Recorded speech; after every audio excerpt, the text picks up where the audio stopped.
Përshëndetje të dashur miq, në rast se keni mollë me shumicë dhe nuk dini se çfarë të bëni me to, një recetë ideale për t'i përdorur është pekmezi me lëng molle.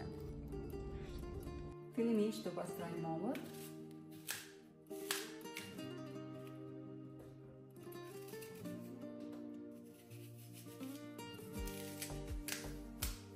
Për këtë recetë është e rëndësishme që mollët t'i pastrojmë më parë.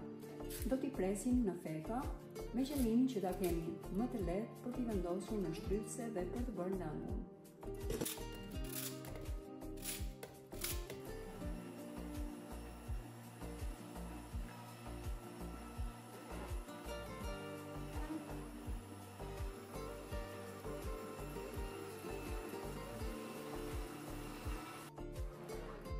Lëngut do t'i largojmë shkumën.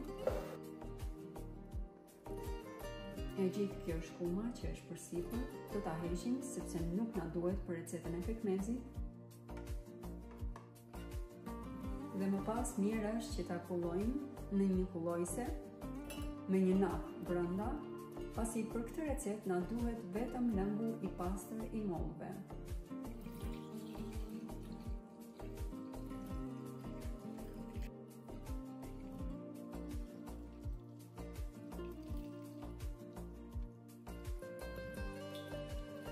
Po ta shikoni në fund të napës ka disa mbetje mollësh që nuk na duhen për recetën e pekmezit.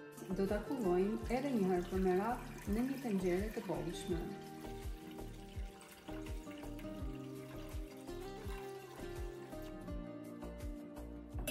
Pasi ta kemi gati lëngun e mollëve të kulluar, do ta vendosim për të zier. Gjatë sirjes së pekmezit duhet keni parasysh që shkuma që krijohet sipër duhet ta largojmë gjatë gjithë kohës.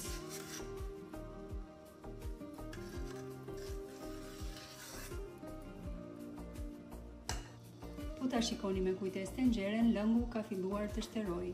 Në këtë fazë, në rast se doni, lëngun mund ta hidhni për të zier në një tenxhere tjetër më të vogël.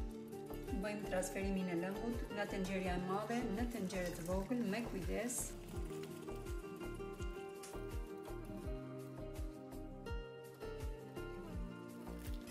Dhe vazhdojmë me zjerjen e pekmezit derisa lëngu të shterojë dhe të trashet plotësisht.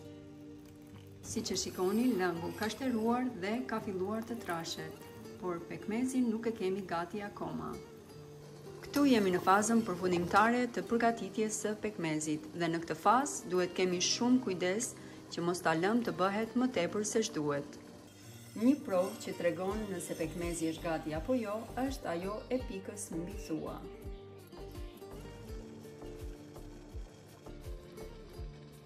Pekmezin e kemi hequr nga zjarri dhe do ta lëmë që të ftohet para se ta shtojmë në vazo.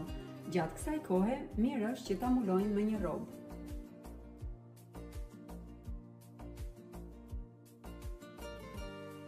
Mos harroni të vendosni datën dhe emrin e pekmezit që keni në vazo dhe këtë pekmez e keni gati ta përdorni gjatë gjithë vitit në gatime dhe ëmbëlsira të ndryshme. Ju përshëndes!